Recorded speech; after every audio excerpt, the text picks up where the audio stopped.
एक वेळ शरीरावरच्या जखमा लवकर पुसून जातात, परंतु मनावर झालेले आघात हे दीर्घकाळ त्रास देतात.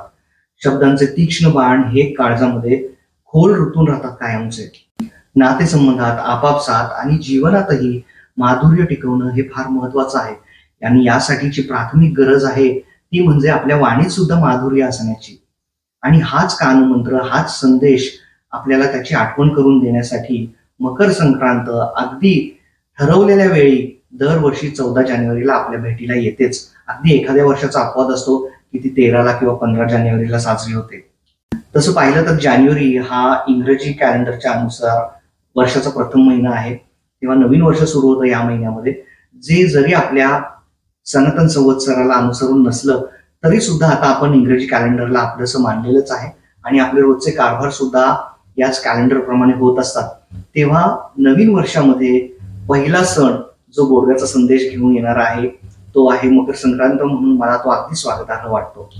आपल्या सनातन संवत्सरातील सर्व महिने, वार, तिथी, सण हे चंद्राच्या गतीवर अवलंबून असतात आणि त्याप्रमाणे ते निर्धारित होतात. परंतु मकर संक्रांत हा एकमेव असा अपवाद आहे जो की फक्त सूर्याच्या स्थानावरती निर्धारित केला जातो, जे की इंग्रजी कॅलेंडरला सुद्धा अनुसरून आहे. म्हणूनच दरवर्षी त्या ठरलेल्या दिवशीच मकर संक्रांत घडते आणि अगदीच अधिक महिन्याच्या वर्षामध्ये ते एखादा दिवस पुढे मागे होऊ शकतात. मकर संक्रांत हा दिवाळी, दसरा, होळी इतका ख्यातनाम नसला तरी सुद्धा फार महत्वाचा सण आहे. आणि हा माझ्या दृष्टीने एक दिवसाचा असा हा सण नाहीये, तर हे पर्व आहे, एक शृंखला आहे सणांची. तिळगुळ वाटप एवढीच फक्त मकर संक्रांतीची ओळख नाहीये, तर सूर्योपासना ही प्रमुख आहे या पर्वामध्ये. या शृंखलेची सुरुवात भोगीपासून, अर्थात मकर संक्रांतीच्या आदल्याच दिवसापासून ते थेट रथसप्तमीलाच त्याची सांगता करतात. म्हणजे तब्बल 3 आठवडे हा पर्व साजरा होतो. आणि त्या दरम्यान शाकंभरी पौर्णिमा, वसंत पंचमी सुद्धा साजरी होते. वसंत पंचमी म्हणजे सरस्वती मातेचा जन्मदिवस, वसंत ऋतूची चाहूल देणारं हे पर्व आहे. वसंतोत्सवाची ड्रेस रिहर्सल समजा वाटल्यास. तर तिळगुळ वाटप एवढंच फक्त महत्व मकर संक्रांतीचं नाहीये, तर या पर्वामध्ये सूर्योपासना प्रमुख आहे. सूर्याचं उत्तरायण सुद्धा मकर संक्रांतीपासूनच सुरू होतं. ज्या दिवशी धनु राशीतून सूर्याचा मोर्चा मकर राशीकडे वळतो ती मकर संक्रांत. सूर्यदेव हे सर्व ग्रहांचे स्वामीच नाहीत, तर शनिदेवाचे पिता सुद्धा आहेत. मकर रास ही शनिदेवाचं गृह आहे. तेव्हा बाप लेकांचा भेटीचा तो दिवस म्हणजे संक्रांत. आणि मकर राशीसाठी हा मंगलमय शुभ असा योग आहे. तर त्याचा आपल्याला काय, तर आपल्या भारत देशाची रास सुद्धा मकर आहे. आणि या बाप लेकाच्या भेटीच्या योगाने जर आपल्या देशात काहीतरी शुभ घडणार असेल, काहीतरी हित होणार असेल देशाचं, तर यापेक्षा चांगलं कारण काय असू शकतं खुश होण्याचं. आणि आपल्या देशाचं हित म्हणजे आपलेच हित नाही का. महाराष्ट्राखेरीज मकर संक्रांत इतर राज्यातही जल्लोषात साजरी होते. लोहडी, बिहू, पोंगल अशी विविध नावं आहे या सणाची. सूर्योपासना हे मकर संक्रांतीचे मूळ व्रत. कलियुगामध्ये शाश्वत असे आपल्या डोळ्यासमोर प्रकट होणारे दोनच दैवत ते म्हणजे चंद्र आणि सूर्य. तुम्ही जरी त्यांना देव मानत नसाल तरी सुद्धा तेच आपलं निसर्गचक्र चालवतात इतकं तरी मान्य करताना. चंद्राला सुद्धा ऊर्जा ही सूर्यापासूनच मिळते. सूर्य जर नसेल तर सृष्टी दृष्टीहीन होईल. सूर्य हा संजीवनी आहे. तेव्हा या भास्कराचे आभार मानण्याचे हे दिवस. सूर्यनारायणाचे जप, तप, अनुष्ठान, अर्घ्य नक्की आयोजन करावं या काळामध्ये, ज्यामुळे आपल्या आयुष्यातला तमस नष्ट होऊन नवीन ऊर्जा, नवीन प्रकाश वाटा आपल्याला प्राप्त होऊ शकतील.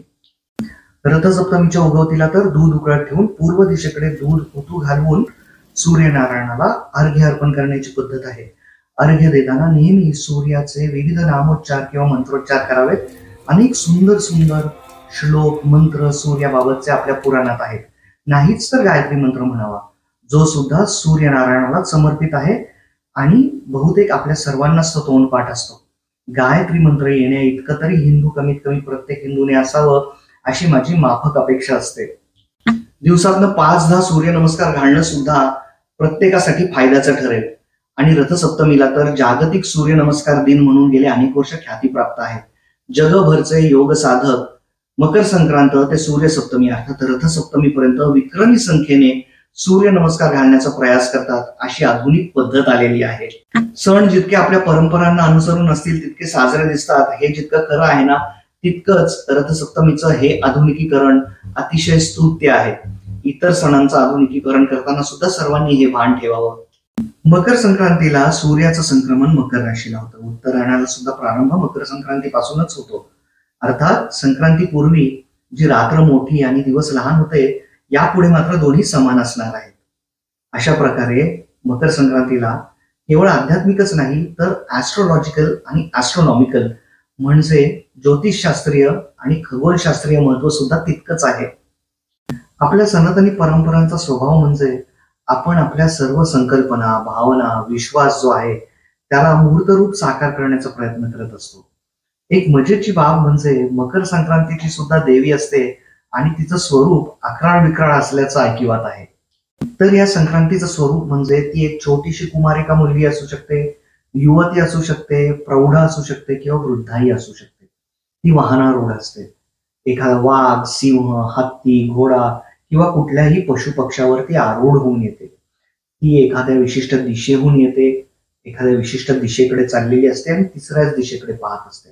ज्याचा अर्थ ती ज्या दिशेहून आलेली आहे तिकडे सुख, भरभराट आणि ज्या दिशेला ती चालली आहे आणि जिथे ती पाहतीये तिथे मात्र दुःख, संकट येण्याची शक्यता वर्तवलेली असते. तर कुठलं फूल संक्रांतीने हुंगायला हातामध्ये धरलेलं आहे, कुठल्या रंगाचं वस्त्र तिने परिधान केलेलं आहे, कुठला धातू तिने आभूषण म्हणून घातलेला आहे, या सर्वाचं एक विशेष महत्व आहे.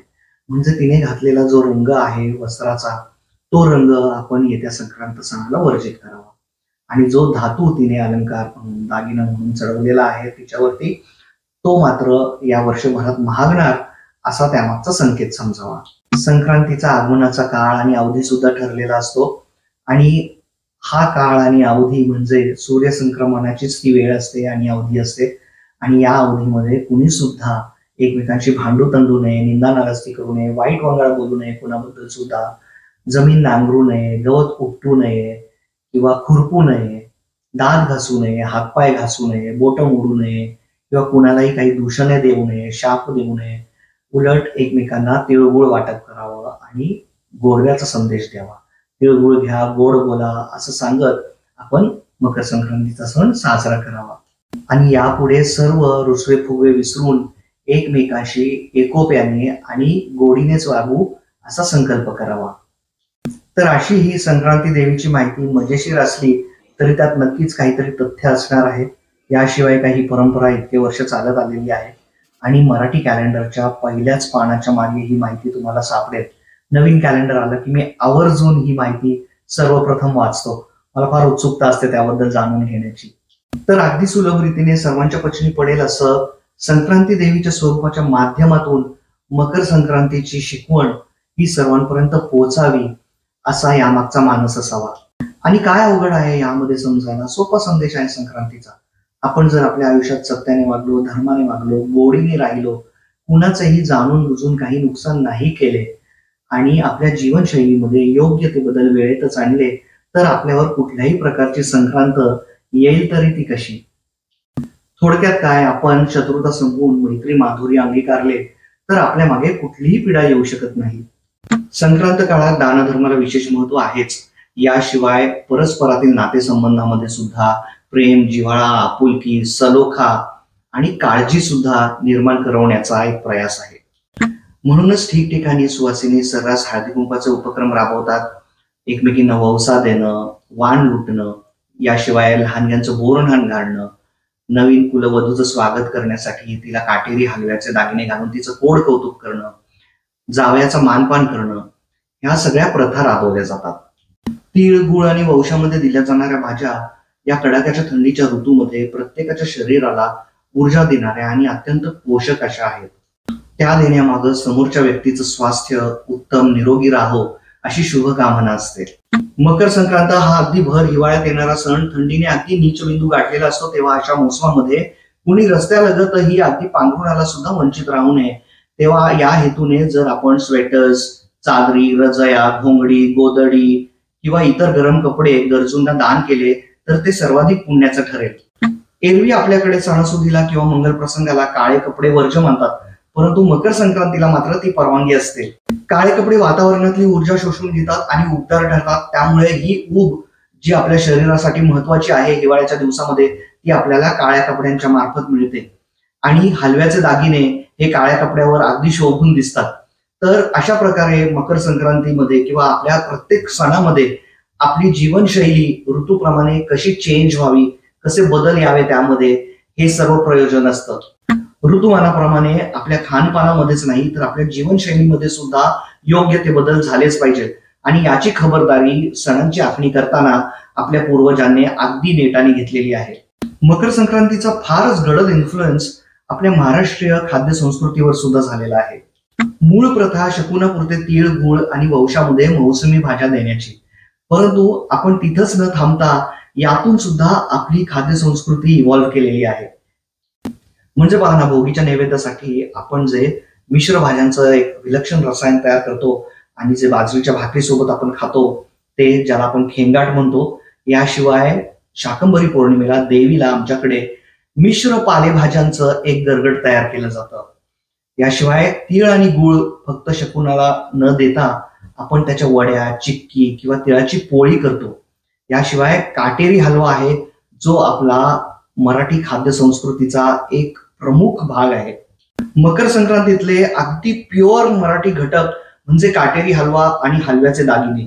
ही प्रथा कुठून सुरू झाली हे मला अजून तरी ठाऊक नाही. तुम्हाला माहिती असेल तर ते नक्की कळवा. काटेरी हलवा आणि हलव्याचे दागिने करण्याची जी पद्धत आहे ना, ती आपली ट्रेडमार्क मराठमोळी आहे आणि आपल्याच मातीतून जन्मलेली म्हणून ही प्रथा मला खूप प्रिय वाटते. नवीन कुलवधू आणि लहानग्यांचं कोडकौतुक करताना त्यांना हलव्याचे दागिने घालण्याची जी पद्धत आहे ना, ती लिटरली खूपच गोड आहे. बाय द वे, यावरून आठवलं की मकर संक्रांत जर लग्नानंतरचा उभयतांचा पहिला सण असेल ना, तर तो वर्ज करावा असं म्हणतात. यामुळेच लगीन सराईच्या सुरुवातीला ज्यांचं लग्न झालेलं आहे ना, त्यांच्यासाठी मकर संक्रांत म्हणजे वर्षातला शेवटचा सण म्हणून साजरा होतो. भोगी, ववसा, हळदी कुंकू, बोरन्हाण, शाकंभरी पौर्णिमा, रथसप्तमी या सर्वांबद्दल सविस्तर माहिती मी पुढच्या काही ब्लॉग्स मध्ये तुमच्या भेटीला आणणारच आहे. तर असा हा आपला मकर संक्रांतीचा सुंदर गोड सण. सूर्यनारायणाची कृपा आपल्या सर्वांवर आणि निसर्गावर निरंतर राहो अशी मी प्रार्थना करतो. आणि माझं आजचं गोड बोलणं सुद्धा तुम्हाला आवडलं असेल अशी कामना करतो. तुम्ही सुद्धा तिळगुळ खा आणि गोड बोला. मकर संक्रांतीच्या सर्वांना खूप खूप शुभेच्छा.